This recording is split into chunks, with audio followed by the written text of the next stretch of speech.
That's him, Mhm. the man who abused you. Did you give his name to the LAPD? Yes. Can I share his name with America? Uh, I just don't want, I mean, again, I don't have legal representation yet. Then let me, as the host of this show, try to reciprocate some of your braveness by sharing the name myself.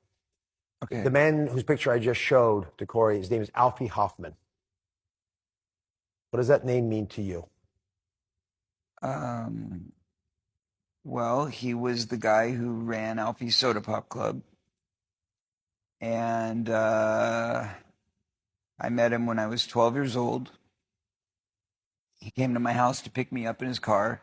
And I had heard rumors that he threw the coolest parties in town and he was very connected.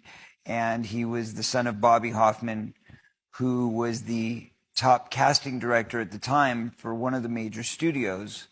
That studio ran many of the hit shows that were on TV at the time, from Happy Days to Laverne and Shirley to Mork and Mindy. I mean, all the top shows and many of the shows that I guest appeared on as a kid, because I went from one show to the next to the next. So when you got an invite to go to Bobby Hoffman's private party, this was a very big thing. And the fact that his son was coming to pick me up himself was also a very big thing. And my mom ushered me into the car and said, "Go have fun."